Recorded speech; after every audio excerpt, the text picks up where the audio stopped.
Okay, good evening, everyone. Shalom Aleichem. We are continuing Gemara Berachot. We are on Daf Vav Amud Bet, 6b. We last left off with the statement of Rabbi Chelbo. Rabbi Chelbo was a rabbi who he's going to give us, I believe, five different statements, if I'm not mistaken, 6 statements rather.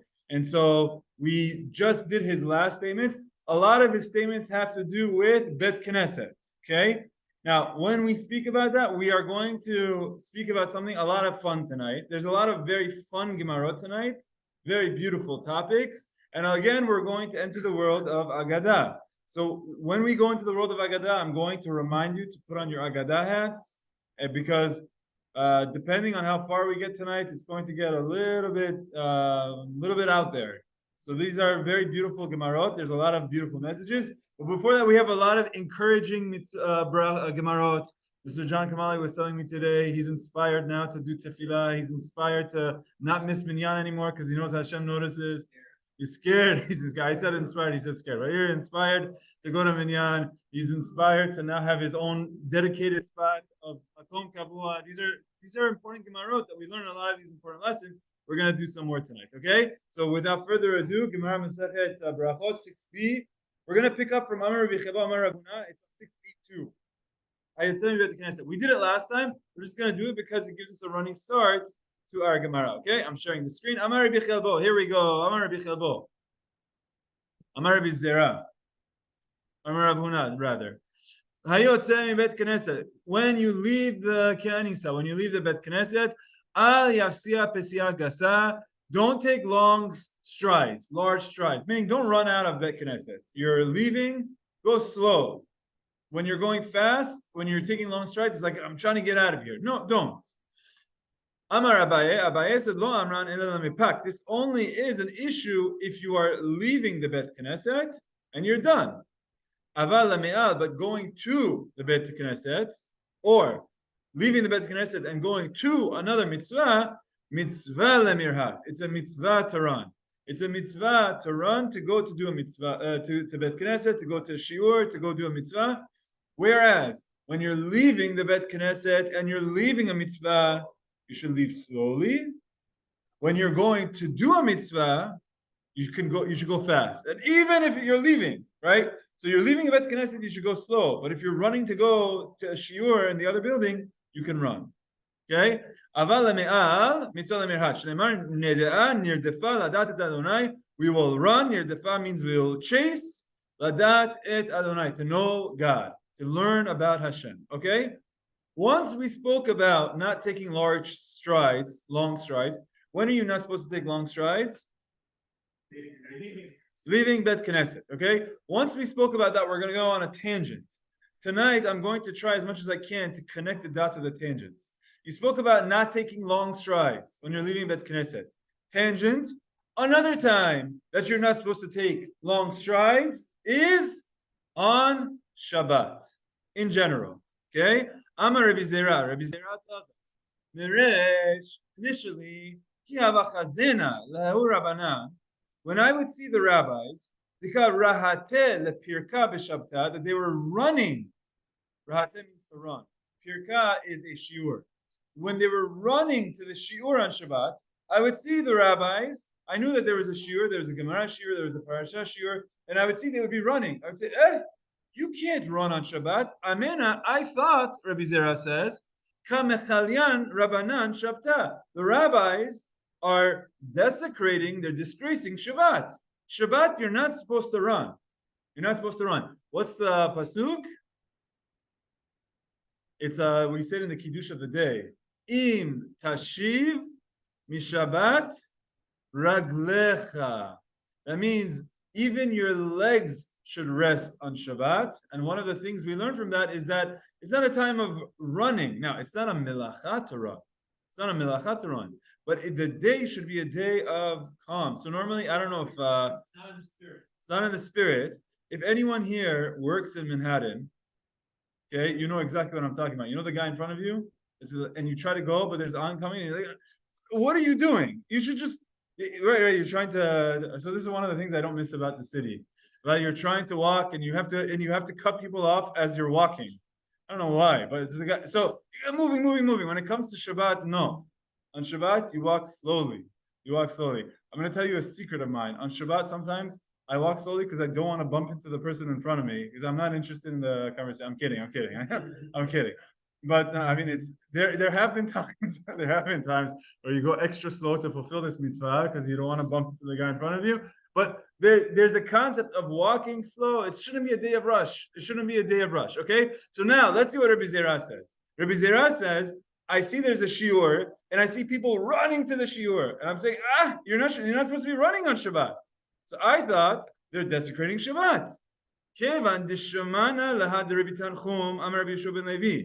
But then I heard the statement by Rabbi Yeshua ben Levi. What was the statement?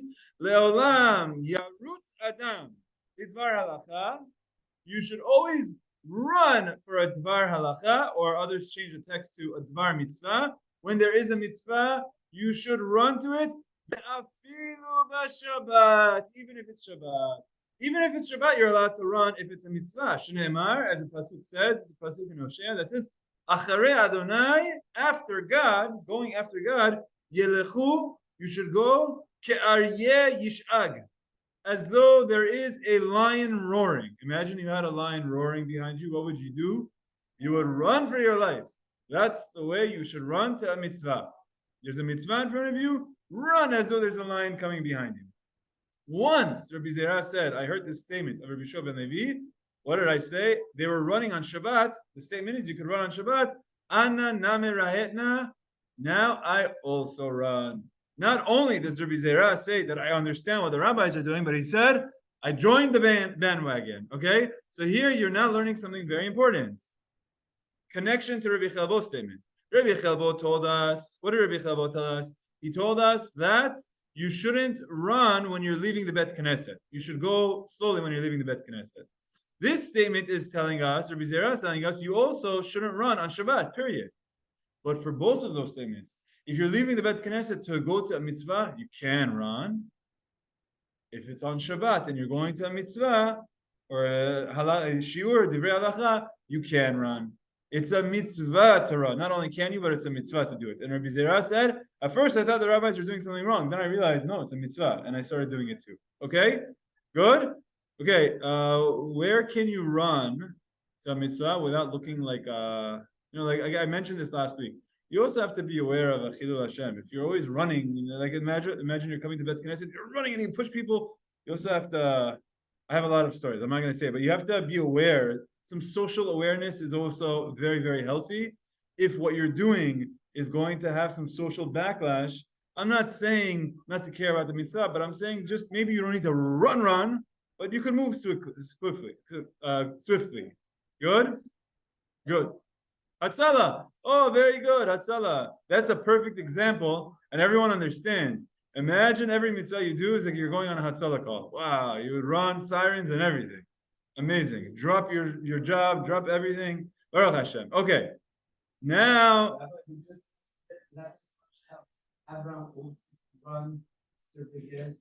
Oh, very good. Very good. Avraham Avinu ran. He ran to greet the guests because he didn't want them to leave him. And also he wanted to fulfill the mitzvah. So 3 days post-op, Avraham Avinu, as he had his Brit Milah, 3 days, he was running to go do a mitzvah. Amazing connection. Beautiful. Okay, very good. We are now continuing the tangents. Rabbi Zera just told us that he learned the statement that you have to run to go to shiur, run to do a mitzvah.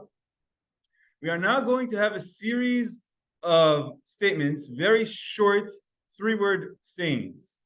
Rabbi Zera starts us off. And the structure is as follows. I want you to be aware. Okay, everyone paying attention? There's going to be a mitzvah, an activity that you're doing. And what the statement's going to say is how really, as you're doing this activity, you might think that the most important thing of it is X, but really there's another important part of it as well. Okay? So if I ask you, what's the best part about, let's say, going to a shiur? By raise of hands. Someone raise their hand. Tell me, what do you think is the best mitzvah reward that you get from going to a shiur? Learning Torah. Okay, very good. What were you going to say? Learning Torah. Any other thing? So it's all about the knowledge that you gain from the shiur. That's what makes sense. I go to a shiur, I get the reward for learning from the shiur. What Rabbi Zera is going to say is like, you don't need to have such a high standard for yourself. What does that mean? The very fact that you got there is enough of a reason to get a reward. Just going there, running there, you get a reward for that as well. So they're going to reframe many mitzvot by saying, you get reward even for doing a smaller piece of it. Okay, so we're going to go through that right now, and maybe afterwards we'll make a quick list. Okay, in Excel we'll put together a list. Okay, here we go. Everyone with me? Let's go. Amar Rabbi Zera. Rabbi Zera says, Agra de firka, the reward for going to a lecture, to going for a shiur, rihata, is the running. Meaning, as we said, let's say you go to a shiur and you don't understand the word. Let's say you go to a shiur and you don't understand. If you tell me that the reward that I get from a shiur is from understanding the shiur, then let's say I go and I don't understand. Let's say it's hard. Let's say I'm tired. Do I get reward? Rabbi Zera is saying is yes, you get reward. Just the very fact that you went there and you went there running, you went with excitement. Okay, I'm not gonna call out anyone who came late because it could be you were running and just running late. It could be, but so you get the reward. You get the reward. But he says the reward that you get for going to the shiur, Rashi explains that sometimes as part of the shiur you don't remember. I'll tell you incidentally. I once heard this story. I forgot which rabbi I was with. It's a very fun story. There was someone who would go to a shiur every night, every week, once a week. Monday night, let's say, for example, there was a shiur. And there would be someone who would come every week. And as he'd be at the shiur, a few minutes in, he'd start nodding off. Like, you heard this story? Okay, so he starts nodding off. And this gentleman probably has something going on with his nose. His nodding off comes with sound effects. He starts snoring in the middle of the shiur. Okay, like someone like taps him, says, "Looking to wake up." So one week happened, he fell asleep. The next week happened, he fell asleep. After a month, he keeps coming and he keeps falling asleep. The rabbi said to him, "Listen, I'm very flattered that you're coming to the shiur, but if you don't find it interesting or you're tired, you don't have to come. You fall asleep, you make some noise. It's okay if you don't come. I won't be offended if you don't show up anymore. I won't be offended if you never come to my class again." So what he says, and he said, no, please, I have to keep coming. He said, what do you have to keep coming? You come and you sleep. And he said, listen, from my perspective, you're saying that you think I'm coming and I'm sleeping. You're right. I'm sleeping. I don't understand one word that you say. But my family and my children, they see that I'm going to a shiur. My children know that I'm going to a shiur. And for me, that's valuable because they know that my dad, my Abba, my husband is going to study Torah. I'm not, but I'm trying. I fall asleep. But at least the family sees it. Okay, so this is a little bit of the element that what Rabbi Zera is saying. Or Rabbi Zera is saying is that you get reward just for going. Now, I will just disclaimer: you don't have to disturb everyone else. You could also just go sit in the room, or and just tell your kids you're going to a shiur without actually disturbing a shiur or something. Maybe have a coffee before, at least stay awake. Nowadays, you could just take out your phone and watch the Knicks game, so at least you'll stay awake and you pretend you're in the shiur. I'm kidding. But yeah, so this is a very important statement, and we're going to have a series of statements like this. Agra de firka rihata. The reward of going to the shiur is running to the shiur. Okay? Very good. Very important. Let's keep going. Next. Amar Abaye. Agra de chala. The reward of going to the kala, which I'll explain what that is. Kala was a very specific shiur that they would have. The shiur that would come before the regel, let's say before Pesach, there would be heavy shiurim, where the rabbi would have to go through all of the halachot of the upcoming holiday, or Sukkot, or Rosh Hashanah. Before the Chagim, before Tisha B'Av, for example, before Pesach, these times are very important. People have a lot of questions. They would have what was called the kala. Kala would be periodically, they would have a major shiur, everyone would come, and one thing that it was known for is that everyone would be extremely cramped. They didn't have open spaces, so it was very, very, very cramped when you go there. So now, if I ask you, what's the reward that you get for going to the pre-Pesach shiur? You might say it's the knowledge and the learning that you're doing of the topic of Pesach. You're getting prepared for the holiday. So he's going to say no. Agra de chala, the reward for the kala is duchaka. is the dochak, the crowding. Due to the large crowd, study was difficult. So the primary reward was given for their effort to hear and understand some part of the lecture. You understand the beauty of this? The beauty of this is, you might say, why don't you go to the Kala? He says, I can't. It's too busy. It's too tight. I can't focus like that. The Gemara is changing your perspective and saying, that's what the reward is for. Yeah, it's busy, but it's preparing yourself for Pesach. Before Pesach, you have to prepare yourself. Before it's Shabbat, you have to go prepare yourself. And the fact that you're not now, okay, nowadays, Baruch Hashem, you could probably learn a lot of this in the comfort of your own home, watching it on the computer, reading, watching a shiur. So the times have changed, right? But again, there's importance of what it's telling you here is that thing that you think is like actually holding you back from going to the shiur, that's what you get the reward for going and making yourself uncomfortable. That's part of it. You have to go make yourself uncomfortable because that's how you're going to learn. Okay, so that's the second one. Agra de kala dochaka. The reward from going to the pre-holiday shiur was the fact that it was crowded. Okay, next. Amar Rava. Rava says, Agra de shmatata svara. Beautiful. What is the reward, the main reward that you get for when you're studying shmatata, which is Gemara? See, when we're studying Gemara, this is very important, especially for the shiur. When you're studying Gemara, you might say, look, it's not so clear. You say opinion like this, you say opinion like that. When is the last time I could say Shema? Or when do I start saying Shema? From the time the poor person eats, from the time the Kohen eats, when is the Kohen eating, from the time the person comes home to eat, from the time the regular person on a Friday, all of these things, I don't even know what it is. So you might say, like, what's the point? Just give me the answer. No? Has anyone ever felt that way? Just go, you're nodding very strongly. Baruch Hashem. Like, wait, just give me the answer. Give me the last thing. Why do I have to go through all of this? So look at this. Rama, for you. Rava Rama is very similar. He's talking to his Bet Mem brother later. Amar Rava Rama, Agra Deshmatata. The reward that you get for going to the Gemara shiur, svara, is the logical analysis that you're performing. Don't say that, look, I thought about this, I thought about that, I thought about this, but at the end of it, I had nothing to come away with. Like, no. That's the goal. The goal is thinking about it in the first way, the second way, the third way. What's this one arguing with that? What's this one arguing with that? That's the goal of the shiur of the Gemara. The svara is what you get the reward for. So if you say, no, just give me the end, just give me the sikum, just give me the punchline. Just give me what's the halakha at the end? Okay, of course, at the end you need to know what to do. But when you're part of a Gemara shiur, when you're going through a shmatata, when you're going through the Gemara, the reward that you get is for the analysis. So when you say like why am I going through all of this? The answer is because that's the goal. That's exactly what you're trying to get. That's why we study Gemara. If we didn't want to go through that, you know what we could do? We could open a book of halakha. I could give you bullet point form. I could give you index cards. We could test you, make sure that you know all of the halachot. But there's analysis involved. Okay, very good. That's Rava's statements.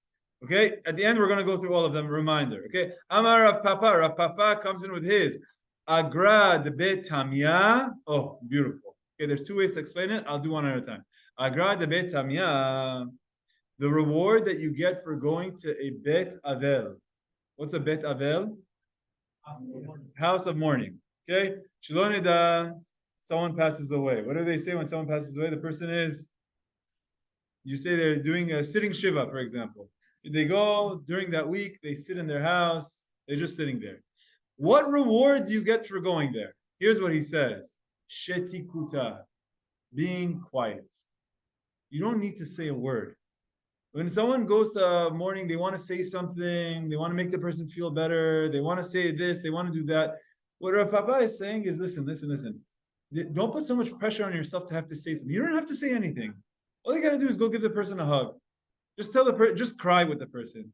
Just be there. Don't say like, wow, this person lived a good life and you should be proud. Or, wow, you know what? Like, Hashem does everything for a reason. Or, you know, the person was suffering. So, okay, look, everyone knows their own relationship and you can say something if you need to. What Rav Papa is saying is don't feel the need to.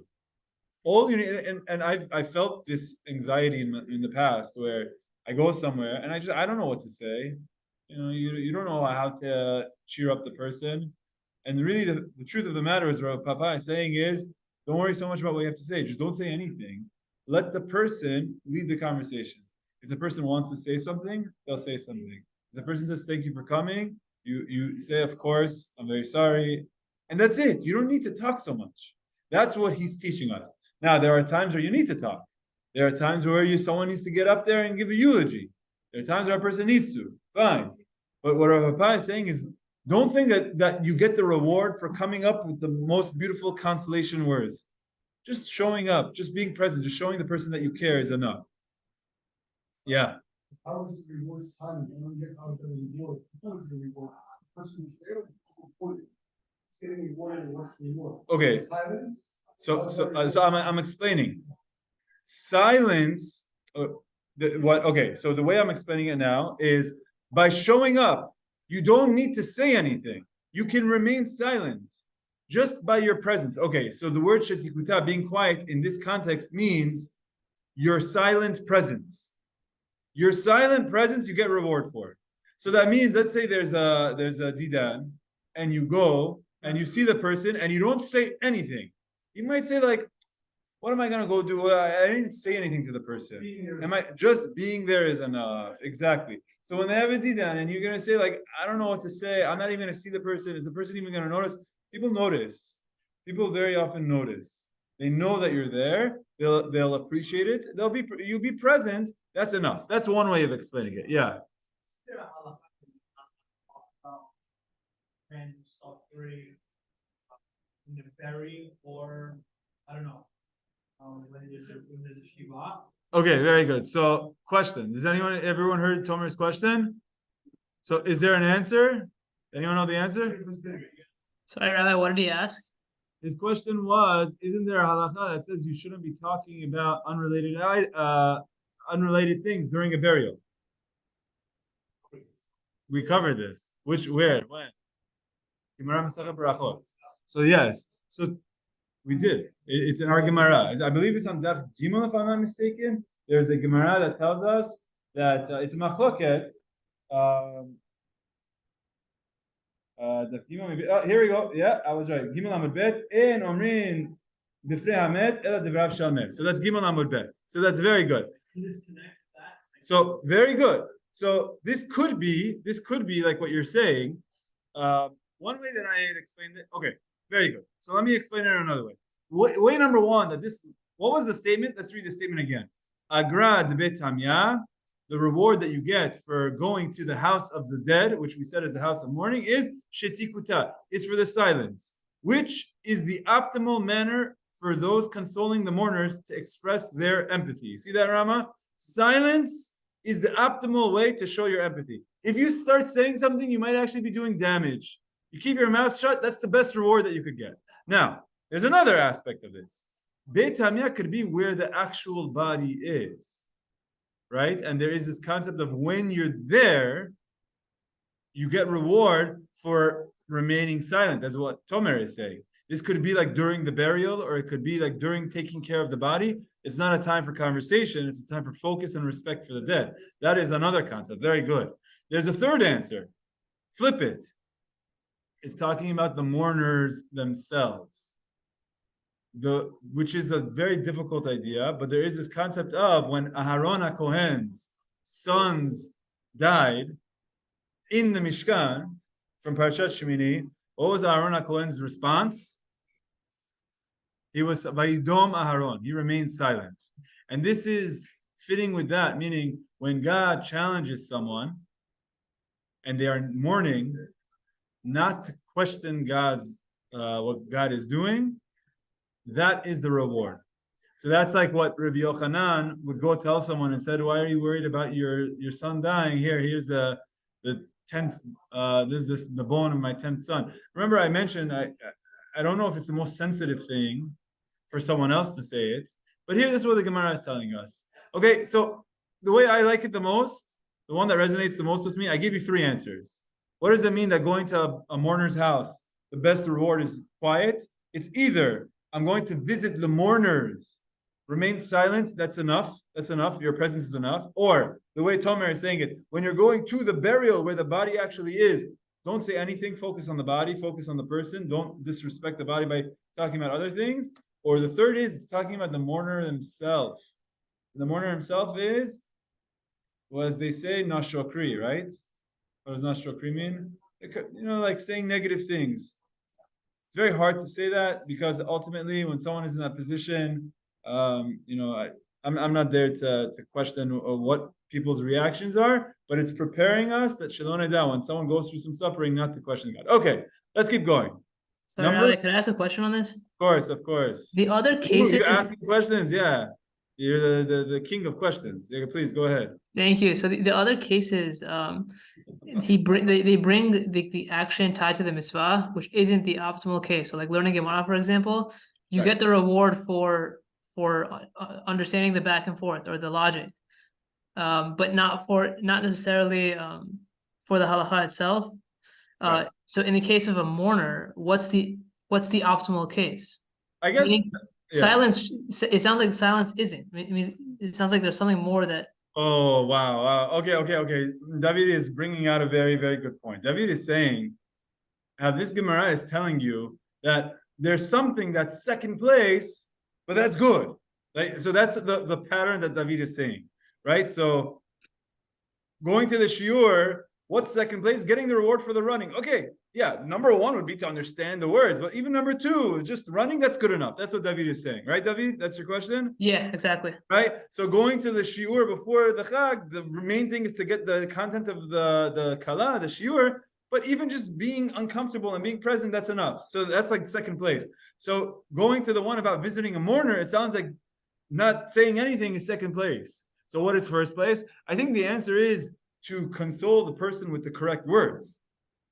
Like actually consoling the person by saying the right thing is first place, would be the best, because you're saying something to console the person. However, it's very risky because you could be saying the wrong thing. I have a story to share about this. There's a Gemara, it's a midrash. Wow, it's it's with someone that had 5 talmidim, the 5 talmidim of Zakai. Okay. I should be better prepared, but there's a story of someone who was mourning the loss of his child, and one person comes to him and says, "You're mourning the loss of your child. Also, who else did it?" Oh man, I wish I was better prepared for this. But the story is it goes something to the extent of someone buried his child. And as he's burying his child, someone comes in, a rabbi comes in, and he says, like, you buried your child. Aharon HaKohen also buried his child. And he says, it's not enough that I have to experience pain for myself. Now you're making things worse by telling me that Aharon also had to experience pain. And then someone else comes and says, oh, you buried your child. Also, Eov buried his child. Oh, it's not enough that I have to think about my own pain, and then I have to think about his pain also. And someone else says, oh, and this person, and then he says, it's not enough. And finally, someone came in and says, let me give you a mashal. One time, someone gave a very precious stone, a precious gem to someone before he went on a trip, and he said, I'm giving this to you, please take care of it, watch it, when I'm going to come back soon, and I please then ask back for it. And it's very possible that the person could lose it, the person could not take care of it, it could go down, but then ultimately after many years the person returned it and gave it back. And he's saying to this person, you lost your son was a precious gem, and you should be proud of the fact that you have returned back to Hashem the perfect gem, because he was a tremendous person. And that consoled him. Telling him that another person's son died, or telling him that another person buried his child, didn't do it. But the person who was consoled, I forgot who it was, it's one of the Rabbanim that's in the Pirkei Avot. There's someone, who is it that has 5 Talmidim? Okay, we have to look it up. There's someone in Pirkei Avot that has 5 Talmidim, each Talmid comes, says something, and the 5th one comes and he loves him the most. Who is it? Okay, we'll look it up later. Okay, so that's the idea there. So, David, I think the answer of your question is, if the person knows the right thing to say, that would be the best. But if you don't, then being quiet is good enough. Okay, you had a question on this? I was going to comment that when you said, I don't know, being silent, it came as a result of Moshe Rabbeinu consoling him with the right words. when the sons died, Moshe Rabbeinu told them that. Right. There's a beautiful example where Moshe Rabbeinu tells him that Bikrovai Kadesh. Hashem says that He will sanctify Himself through those that are closest to Him. So it could be that Aaron was consoled because of the words of Moshe Rabbeinu. Beautiful. Okay, very good. Let's keep going. This one I love. I have a few explanations of this also. By the way, this is extremely common, and I'll explain to you how this has been a tool of fundraisers throughout the world. Anyone here in fundraising? Oh, yeah, Itai, you're a fundraiser. Mr. Alan Hakimian, you're a fundraiser. I'm giving you this line. This line goes in fundraising school, class 101. Here we go. Amar Mar Zutra. Mar Zutra says, Agra de ta'anita. What's the main reward that you get for doing a ta'anit, for doing a fast? Sidketa. It's the charity that you give. And what's the connection? So the few answers are as follows. When a person does a ta'anit, they feel the hunger. They feel pain because they're hungry. And they say, this is how other people feel all the time. This is how those children feel every night when they go to sleep. I didn't eat for a few hours and I have a headache, I have a stomach ache, I'm about to kill everyone around me. But now these people are starving all the time. So a person says, I need to help support Aniyim. So the reward that someone gets from Ta'anit. Now, what's the main thing? Going back to David Delmani's approach, how there's the first place. The first place, if you go to a Ta'anit, is to do teshuvah, to fix your actions. You do a Ta'anit to inspire yourself so that you become a better person. And he says, you know what? If at the end of the day, all you do is you give a donation, that's good enough. Okay? Why is that the fundraiser tool 101? Because when you have a Ta'anit, everyone gets up there and says, Agad the Ta'anita Sidketa, you're doing this fast, you get the reward for giving him money. So give me money for this, give me money for that. Yom Kippur, whoa. Yom Kippur, the reward of the Ta'anit is fundraising. Baruch Hashem, I think our community raises like 75% of its donations on Yom Kippur alone. So this is a line that it's very important. There's another explanation. Okay, so I give you one explanation. One explanation of the reward of a ta'anit is tzedakah, because I feel the pain and then I go give tzedakah. Anyone else want to think of another connection between a ta'anit and tzedakah? So for a moment, I'm going to give you a hint. Think about days that people were living, they weren't living in surplus, right? Nowadays, the cost of food is so cheap and everything is so plenty that you could have tons of food and throw tons of food out. But think about a time where people would buy a meal that day. You know, they would buy a meal in the morning, buy food in the morning and cook it for that night. Okay, what happens one day when you don't have breakfast or lunch? What happens? No, you're hungry, yes. But there's another thing that happens to your pocket. You save money, right? Nowadays, if you think about it from that perspective, you just made some extra money. You know, you pay $10 for breakfast and lunch, whatever, $15, $20. By the end of the day, you skip 2 meals. Nowadays, Americans, what do? They make up at dinner time, they eat 3 times the amount, right? So you have a dinner and you have your breakfast and your lunch, plus some desserts for dinner. Okay.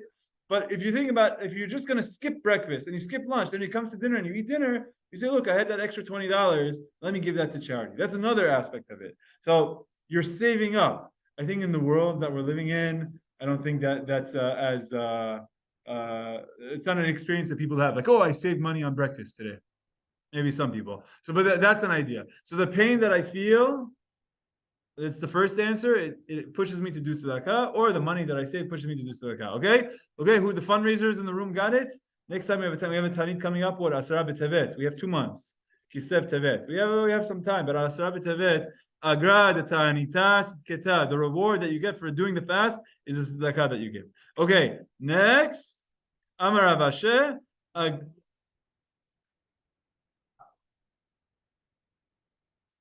Okay. So you're saying, okay, yeah, that could be. Okay, very good. So connected to the fact that you're hungry is you're saying we're doing a fast because there's a famine. And since there's a famine, it just makes you more aware that there are people that don't have food and you give tzedakah. It's a very nice connection. It was customary the following day after the fast for people that don't have money to buy. Oh, yeah, very good, very good. Footnotes say that, look, they just fasted. The poor people need to break their fast. What food are they going to have to break their fast? So people would support the aniyim as for them to break the fast. So they would give them food for the next night, for the next night, for the next day. Very good, beautiful. Okay, next. Amar Rav Sheshat. Rav Sheshat says, Agrad hespeda, the reward of a eulogy for those who give a eulogy, da loye, is raising their voice, causing people to cry. Raising their voice and crying, that increases the grief over the deceased. Which now what it's saying is like, let's say someone has to give a eulogy, they should pay their respects to the person who died and speak about the person's life, speak about their mitzvot, speak about everything that they did. But what it's saying is like, look, you may not be able to do the person's life justice, but if you get people to feel the moment that they're crying, then that's enough. You say one story that people shed a tear because of it, people realize the fragility of life from it, they cry, that's enough. We don't do eulogies nowadays the way that they used to. It seems like when they used to, they would really have an effort to make people cry. Nowadays, you say some divrei Torah, you speak positive about the person's life. Sometimes you get people to cry. I don't know about you. If you ever go to one of these didan, sometimes it's very, very, very del rasha. The person life, especially the person struggled. You cry from the one who's eulogizing's perspective. Your goal isn't necessarily to do the entire person's life justice, because that's a heavy thing on your shoulder to speak about entire person's entire life. But if you're getting people to cry, that's enough. Okay. Amar Rav Asher says, Agra debe hilule mile. Very good. The reward that you get for going to a wedding is saying words. The good wishes with which the guests tell the bride and groom.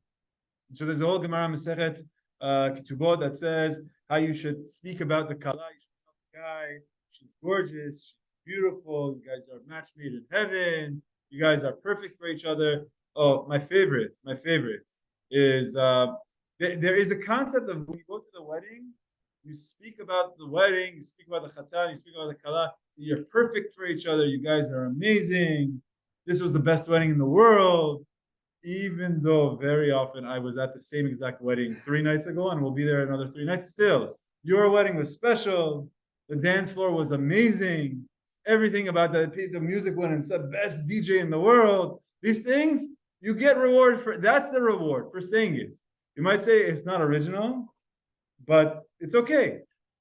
Now, there are other ways of making the chatan and kala happy. By the way, the things that I remember the most from my wedding is the guy who would bring me a cup of orange juice, the guy would bring me a cup of water, the napkin, the guy who would put you on the chair and lift you up. Like, these are the things that I remember. But what it's saying is like, you don't have to feel the pressure to do the shtick. You know what shtick is, right? It's a Yiddish word. Yeah, Ita, you did some shtick for me. All right, you pull things out of your mouth for like 6 minutes. All right, so like these type of things, that okay, so he's talented, but you make everyone else look bad.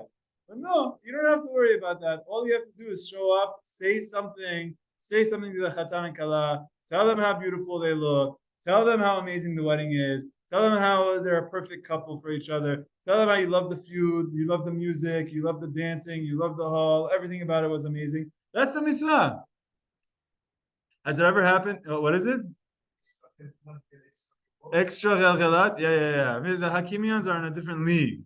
So David Delmani, so that you understand, first place is Hakimians. Second place is everyone else. You just, all you have to do is say something. Okay, Hakimians are the first place. You want to know first place, second place, that's what it is. You come, you make everyone Galgalat, you become the center, then that's the best way to do the mitzvah. But just saying something to them, thank you so much. What a beautiful wedding. What a beautiful this. That's enough. Okay, Daluye. Now, there is something important from this though.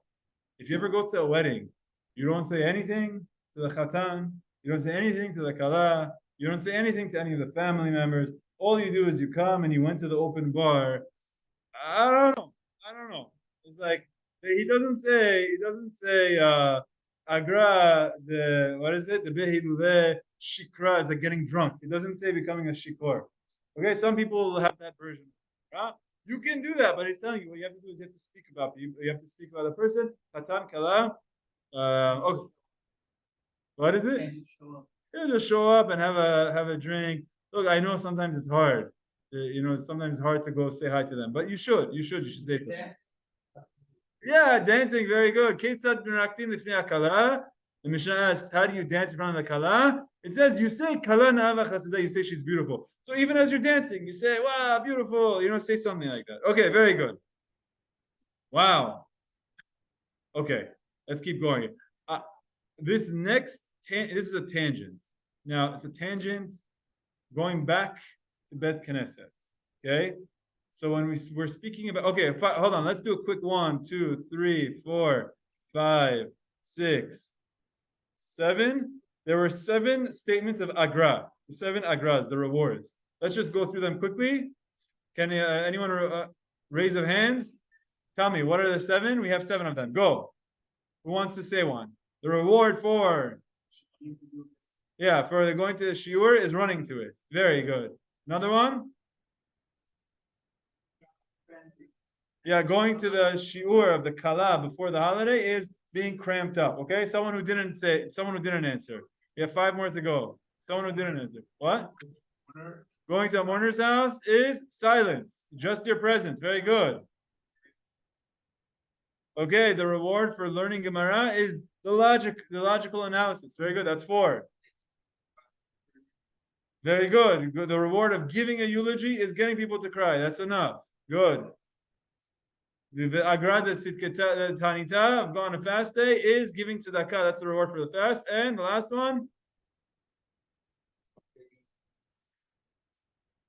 Very good. The reward that you get from going to the wedding is saying nice words to the chatan and kala. Very good. Okay, let's keep going. We're going back to the Bet Knesset. Okay, I need you to help me visualize this. Okay, which way is east? Okay, this Bet Knesset is actually fits with our Gemara. Our Gemara is going to speak about the opposite direction, but just follow this.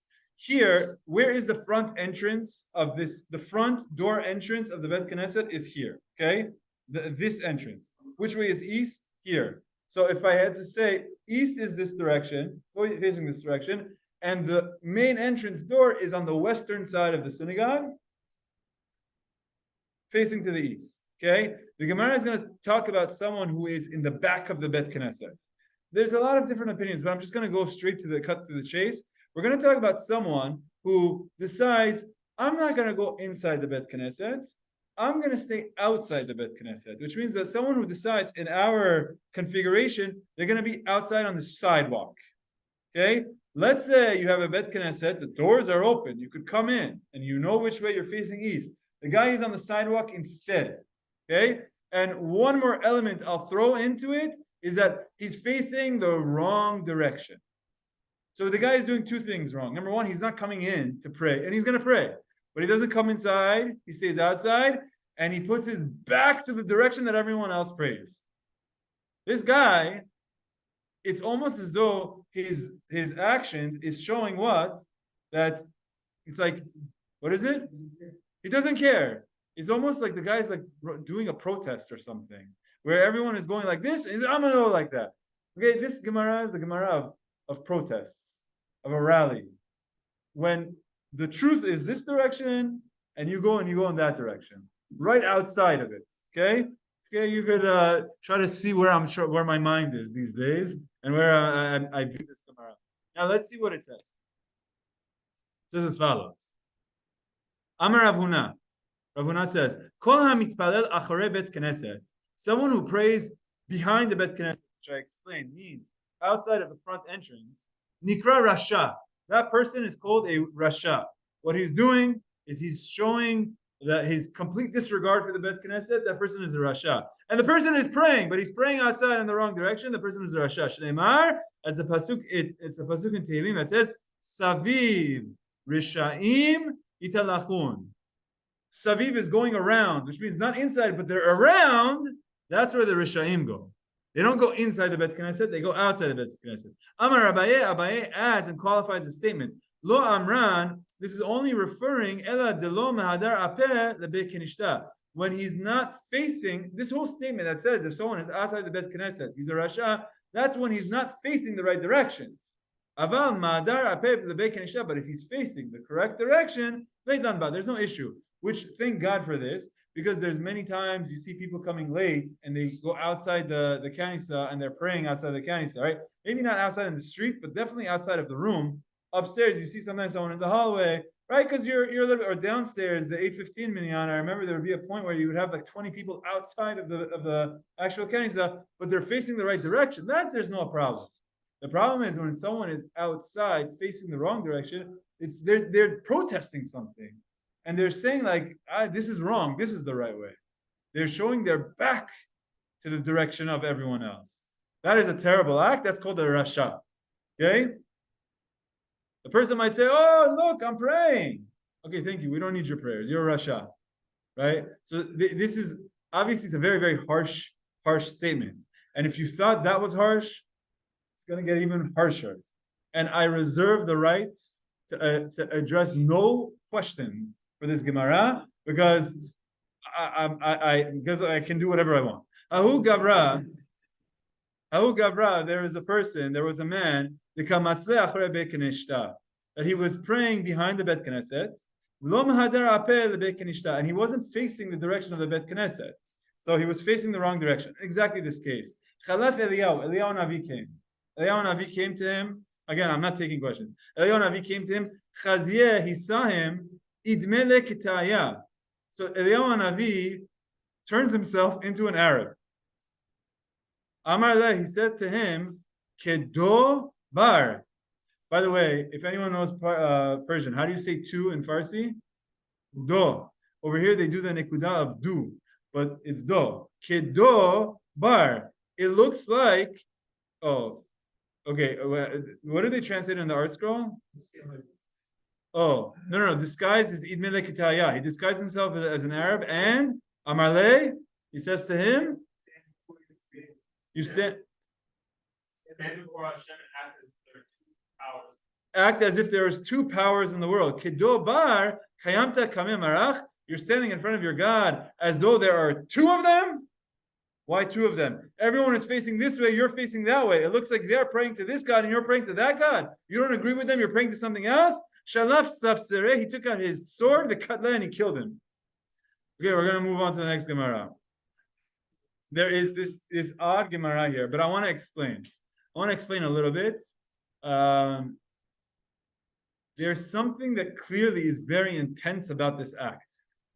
Okay, I want to tell you a story. Many years ago, I must have been not even bar mitzvah. If I was bar mitzvah, I was very, very young, and I was living in Queens at the time, and we came to Great Neck for one of the Shabbats or something, and I stayed by my uncle's house. And then I was going Friday night to Mincha, and I was very late. So I went into the kollel. Or Esther wasn't open then. Like this is many years ago. There was no 1:30, and I had to get myself to 54. I was running very late, so I walked into the kollel. And it was the first time I ever walked there, and everyone was facing in a certain direction. They were doing Lecha Dodi. They were already doing the Lecha Dodi, right? And they were all facing a certain direction. I had to pray Mincha. I was late. I must have been like 10 years old or something. And so I wanted to pray Mincha. So everyone is standing in a certain direction. So I stand in that direction. And I start praying Mincha. And I say, Hashem okay? And then, all of a sudden, in the middle of my Shmoneh, in the middle of my Amidah, they say, Boi v'shalom ateret ba'ala. And they say, Boi kala. And they all turn around and they face the other direction. So now I thought that I was standing in the back of the Bet Knesset, facing this way. It happens to be I'm standing in the front. And the entire Bet Knesset is now looking this way. So what is it in my Kanisa, my Bet Knesset? We turn around for Boi Kala. It seems like in there because they turn around for the entire Lecha Dodi. So the entire Lecha Dodi, they're facing west. I had no idea. I came in there. I see everyone facing west. I turn west. Turns out a minute later, they're all facing east. And I'm there praying Mincha, just looking at 100 people. And it felt very awkward. So, okay, so I guess it's possible to make a mistake. We're obviously not talking about someone who's making a mistake, who's facing the wrong direction because he didn't know. I hope not. We're talking about someone who's making a point. This person is doing something almost in protest and says, you're all praying like this, I'm going to pray like that. You're all saying this, I'm going to do that. I'm going to go completely against you. You think this way, I think that way. And guess what? I'm also praying. You know what this is like? This is like someone, I really want to, like it's someone who's saying like, I'm a Jew and I could stand up and make a statement for a Jew. So what I say goes. And I think that you should support this country, or you should support this, or you should support that, or you should support this. It's like, well, because you're a Jew, you get to decide what everyone is, and you could say that I'm a Jew, right? But it doesn't matter.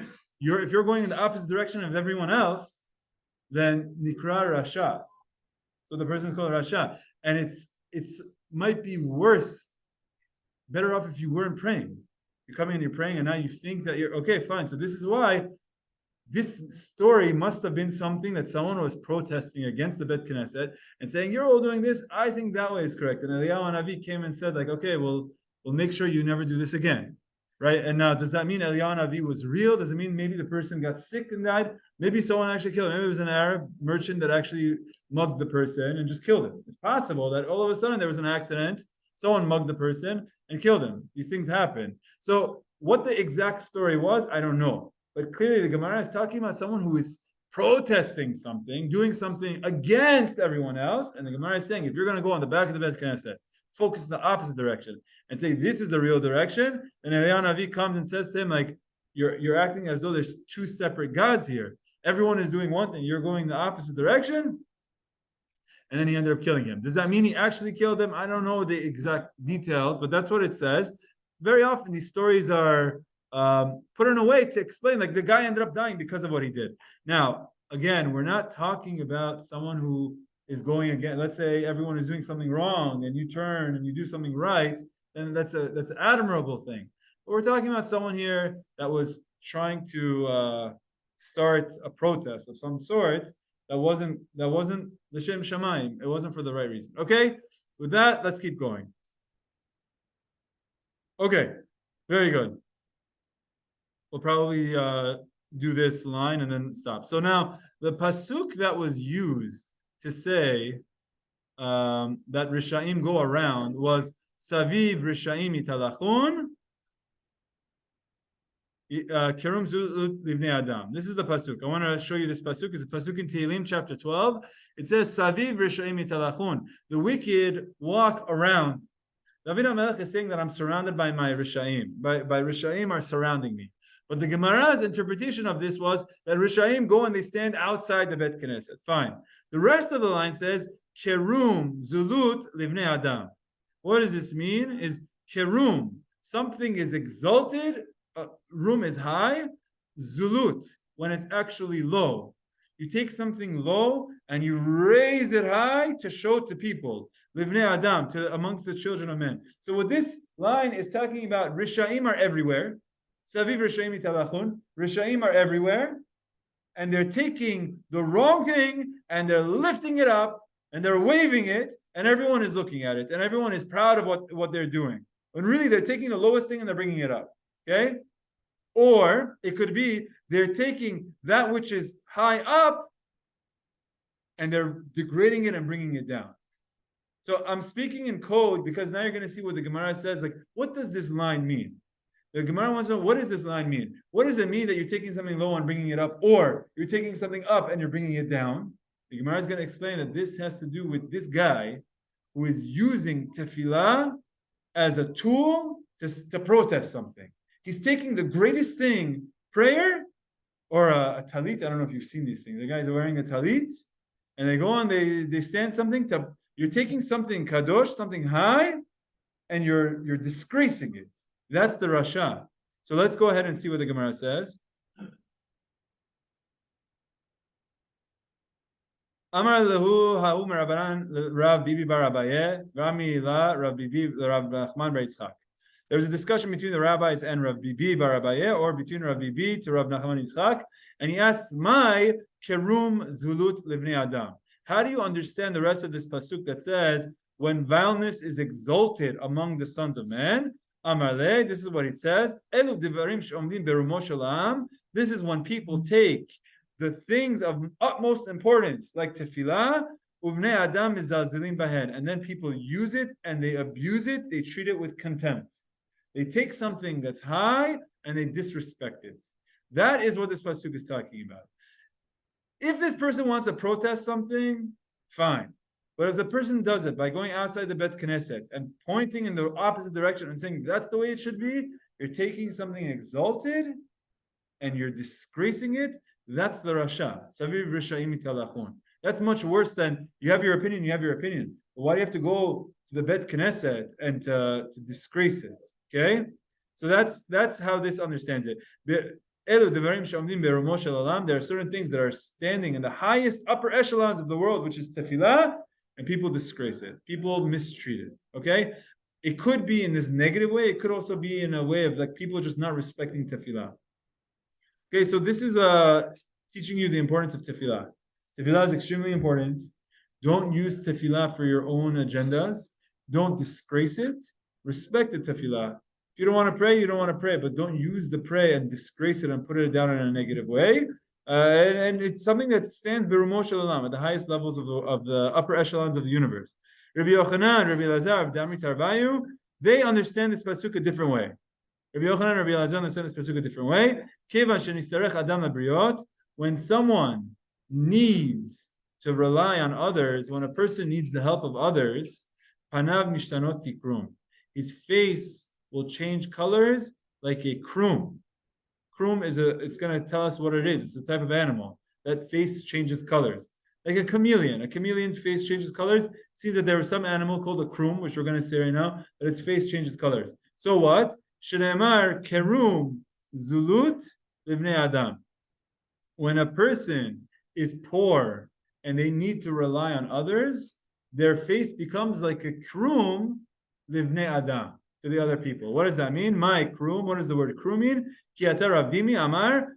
Ravdimi said, "Of echad yesh bikrache hayam." There is a very special bird out in the islands.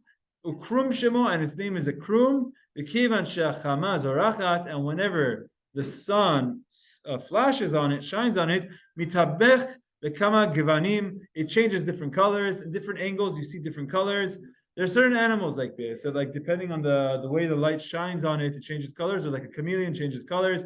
So what this is saying is that there's certain people that when they become poor and they're relying on getting welfare from other people, it humiliates them. It's embarrassing. Just like this following line, and then we'll wrap up. Rabbi Amev, Rabbi Yaseh, Damri Tarvaya, Rabbi Amev, Rabbi Yaseh both said, Ki ilu nidon b'shnei dinim. This person that is collecting money from others or is receiving help from others, the person is getting judged with two judgments: esh umayim, fire and water. Shneimar hikafta enosh leroshenu banu esh umayim. You've caused other people to take over us, meaning by giving this person charity. The person is coming through fire and water. What does that mean? That means when someone becomes embarrassed, what color does their face become? White, red. Which one? Answer is both. A person could become humiliated and become red. A person could become pale and become white. And sometimes it could be both of them. So that's why it says kerum zelut livnei adam. That means when a person needs bnei adam, a person is relying on others, their face becomes like a kerum, which changes colors. And what does that mean? It becomes white because they become pale. It becomes red because they become embarrassed. It's embarrassing. That is like a tangent on the tangent. Okay, so let's pause here for a second. We have a little bit more to do, but let's pause here. This next statement of Rabbi Chabot was, or it was Rabbi, who was it? Rav Huna talked about praying in the back of the Bet Knesset. I just want to wrap this up. There are certain people that will go and protest in the middle of a tefillah. Apparently, I heard that there were protests done on Yom Kippur by people going on Yom Kippur to stop the tefillot of Ne'ilah. The Gemara is saying exactly this. A person comes to Bet Knesset, goes in the opposite direction, faces the wrong direction, meaning questioning the whole tefillah and saying, you're praying this way. No, it's actually that way. Everything you're doing is wrong. That's a terrible thing. It's a terrible thing. This is the Devarim Shomnim Berumo Shel Olam, things that are standing in the highest level, Bnei Adam mizalzelin bo, and then people disrespect it. It's a very sad thing. So when something like that happens, it's like they're disgracing not only other people, they're disgracing God. It's very, very sad that we've seen it, we've experienced it. This is one of the important things is you want to protest something, fine. Don't mix it into God and religion, trying to break religion, trying to change religion. You want to do your thing. Why do you have to interrupt Bet Knesset? So that's something that's a very resonating, I guess, for this time of what we're experiencing or what we have experienced. The other thing here is the importance of understanding the tefillah. There's a lot of statements based on this line that tefillah is devarim she'omdim berumo shel olam. Tefillah is extremely powerful. Words that people say in the words of tefillah goes straight up to the upper echelons. We've seen it, we experience it. Our tefillot matter, our tefillot have impact, our tefillot can change. There are people that are sick, and they pour their hearts out in tefillah, and there's a lot of stories like this, and this is something that we believe. Does Hashem always say yes? No, He doesn't always say yes. We pour our hearts out in prayer, and sometimes the answer is no, and it's very frustrating, and we don't know what to do, and we pour our hearts out, and it doesn't work. But the tool of tefillah is a real tool. And there's a reason why Hashem is saying no. You may not know why. It may be extremely frustrating that the God answer is no, but it should not lose faith in tefillah. Tefillah is something that we as Am Yisrael, we believe it works, we believe in its power. And Be'ezrat Hashem, we're always praying that Hashem should protect us, protect our families, protect Am Yisrael. It's something that's very important. So that's why the Gemara calls tefillah, the way Rashi explains, the devarim she'omdim berumo shel olam. The highest levels, the upper echelons, is tefillah. It's something we should take to heart. We have tefillah 3 times a day. It could become route, but don't let it become route. Focus. Try to make it real. Try to keep it at its high stature that it is. Okay? Good? We have a few more minutes. I want to share a story with you from the Navi, and it's a fun story. So it's light. It's the story of Eliyahu haNavi. Does anyone know the story of Eliyahu haNavi at Har Carmel? Anyone's name here, Eliyahu? Oh, you have an Eliyahu? Oh, we have multiple Eliyahus. So we have the story of Eliyahu at Har Carmel. So what happens? There were a lot of people that were prophets. Eliyahu haNavi was a prophet for Hashem. There were other prophets, Nevi'ei Baal, Avodah Zarah. It became like a thing that people were serving out God, idol worship, Baal. And they were becoming very popular. So one time, Eliyahu haNavi did what's called a showdown. What did he do? Anyone know what he did? They went somewhere and they gathered all of Bnei Israel. And they said, all of Bnei Israel, you're here. You can't play both sides. Either you believe in God or you believe in the Baal, which is the anti-God, the Avodah Zarah. If you think that the anti-God, that Baal is the correct God, so then you go there. If you think Hashem is right, then you come here. You have to pick. Part of believing in Hashem is lo yeh lecha Elohim acherim, that you don't believe in other gods. So you can't say, I believe in this God and something else. No, if you believe in this in Hashem and in another God, then you don't believe in Hashem. Because Hashem says there is no other God. So Eliyahu haNavi does a showdown. And he says, you guys tells all of the prophets of Baal, you guys bring a korban. I'll bring a korban.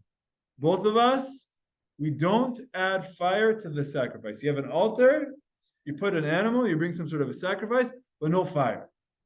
Whoever's offering has a fire and is consumed, that's the one that it's proved that that's real God. Do you agree? They all said, okay, fine, we agree. I want to show you the lines, okay? Because this is related to the next Gemara, that's why I'm saying it. Okay, look at the screen. Fine. So it says over here, "Vayishlach Achav v'chol bnei Yisrael vayikpotz et haNeviim el Har Carmel." Everyone is gathered to Har Carmel, to the mountain. Vayigash Eliyahu el kol ha'am. Eliyahu comes to all of the people. Vayomer, and he says to them, "Ad matai atem poschim al shtei seipim."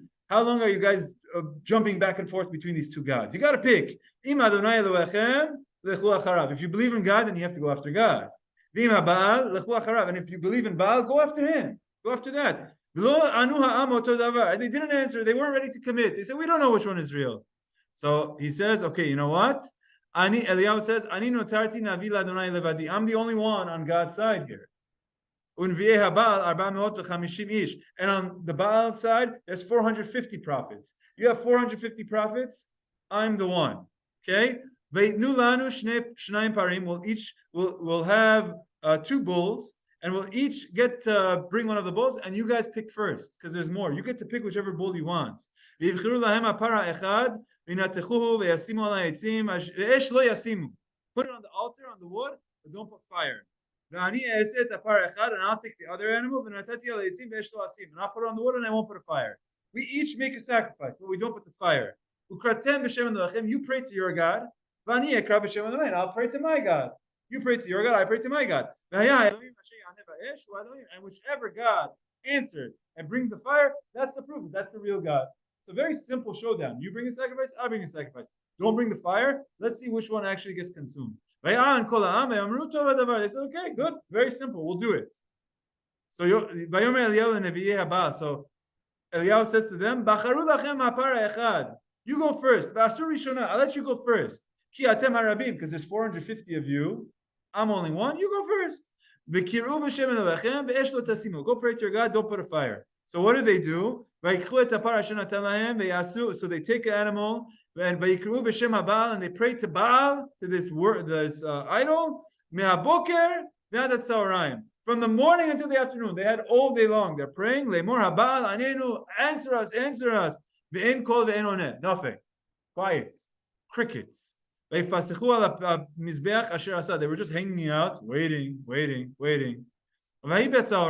the end of the day, after in the afternoon, then now Eliyahu haNavi starts having fun with them. And Eliyahu haNavi starts mocking them. Maybe you need to raise your voice. Maybe he can't hear you. But go a little louder, a little louder. Maybe he's asleep. Oh, maybe he had a little bit too much to drink last night. And you need to wake him up. Go louder. Who you cut? Wake him up. Keep going. And he's mocking them. Eliyahu haNavi is mocking them. They're like, maybe he's right. They start screaming louder voice. They're each doing their thing. Nothing happens. They're like beating each other. There's blood from them. Nothing happens. So then afterwards, nothing happens. Now Eliyahu says, okay, guys, move aside. All right, my turn. Come, watch me. He takes everything and he does this. He does exactly as he said. He makes an altar. He puts the wood. He puts the bull. He gets everything ready. And it comes toward the afternoon. To the end of the day. Eliyahu haNavi comes forward and he says, Adonai, God, Elohei Abraham veYitzchak veYisrael, God of Abraham, Yitzchak, and Yaakov. Hayom yivada ki ata Elohim. Now, this day, you are going to show the world. You're going to show Am Yisrael that you are God. Hayom yivada ki ata Elohim veYisrael v'ani avdecha, that I am your servant. And I just did this for you. All of this whole thing that I did was for you. Aneni Adonai Aneni. Hashem, answer me. Answer me, Hashem. Answer me. By the way, this is where we get the phrase of Anenu. Abraham Anenu. This double phrase, we get it from Eliyahu haNavi. Aneni Adonai Aneni. V'yeduha amazeki ata Adonai Elohim. So that people will know.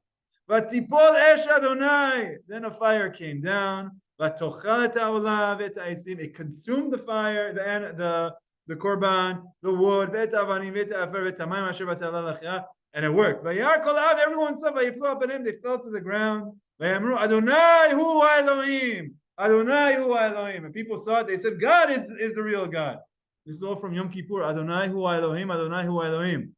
What does that line mean? Is that we have two possibilities of who Elohim is. Now we know Adonai hu Elohim. Adonai, the God of that Eliyahu, he's the real God. Okay? Wow. Okay. That's very powerful Gemara, story. Why did I bring this story? First of all, it's a nice story, but our Gemara is going to say something. I want you to see the context. But the Nevi'ei Baal, the prophets of the Baal, had all day long. They had from morning to afternoon. When did Eliyahu haNavi come? Right at the end of the day, the time of Mincha. And what did he say? He said, Aneni Adonai Aneni, answer me, God, answer me. And what happened? He was answered. With that background, beautiful story. Let's see what the Gemara says, and then we're going to wrap up with this. Okay? Rabbi Chelbo says, Leolam, forever, always. Be very careful with the prayer of Mincha. Shahare Eliyahu lo na'ana ela betfilat mincha, because Eliyahu was answered during the time of Mincha. When was Hashem answering Eliyahu haNavi? During the time of Mincha. Shneimar, as the pasuk says, Vayihi ba'alot mincha, when it came toward the end of the day, toward the end of the afternoon, or the time of Mincha, Vayigash Eliyahu haNavi Omar, Eliyahu Navi came and he said, Aneni Adonai Aneni, answer me, God, answer me. Why does he say Aneni Aneni? Why does he say it twice? This is why, because he was praying for two things. Aneni, answer me, Sheteret Esh Min Hashamayim, that fire should come down. That's number one. Va'aneni, and answer me, number two, Shelo Yomeru Maaseh Kishafim Hem, so that they don't deny it and say, oh, he did some black magic. You see, if it worked and there was fire, but everyone just says, he rigged it, he did something, then it has no impact. So he's saying, number one, Hashem, please help the fire to come down. Number two, please help people to open their eyes and see it. And that's exactly what happened when they said, Adonai hu Elohim, Adonai hu Elohim. So you see, okay, this, first of all, it's a very beautiful story. This is the story of Eliyahu Har Carmel. It's actually part of the Slichot. We say, what is it? Da'aneh Eliyahu Har Carmel, Anenan. Hashem answered Eliyahu Navi at Har Carmel, at Mount Carmel, and we say Hashem answers. This is the story. There are two things here that we learn. Is number one, during the time of the Mincha prayer, as the Gemara understands it, is when he prayed and he got answered. So because of that, the Gemara says, should always be careful with the time of Mincha. The tour gives us, on top of Eliyahu Navi's story, he gives us a very practical reason, and we'll end up with this, very practical reason why Mincha is such an important prayer. You tell me what you think. Think about it for a second. From the prayers of Shacharit, Mincha, and Arvit, the Gemara says we have to be extremely careful with Mincha. Why? Because Eliyahu Navi was answered for Mincha. But the tour is going to say, yeah, but there's a practical reason. Practical reason. Gabriel, what do you want? It's the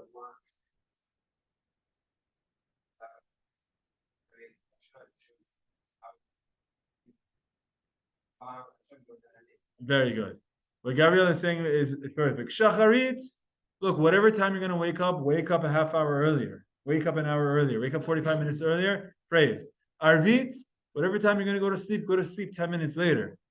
But Mincha, you have to interrupt your day. No matter how busy you are. You could be at a show. You got to step aside. You could be wherever you are in the middle of meetings. I got to, especially this time of year. This time of year when we just changed the clocks, Mincha, you have to pray by 4:45. If you're in the office until 6 o'clock, you can't do it after work. You got to do it during the day. This is what the Torah says. Now, adding to the statement that Eliyahu Navi was answered at that time, also it shows the most dedication on the part. Because you have to interrupt your day to dedicate your day to Ribono Shel Olam. So very beautiful idea. I hope that's a nice idea for us to take some zechut. Mincha is extremely important. But I'll just give you a cliffhanger, or not a cliffhanger, just a preview of next week. Someone else is going to say, I actually think Arvit is the most important. And a third opinion is going to say, I think Shacharit is the most important. So, all of the above. Okay? Hazak Baruch, we'll stop with that. Baruch, see you next week. Thank you, Rabbi. Good night. Thank you. Good night. Take care. Bye.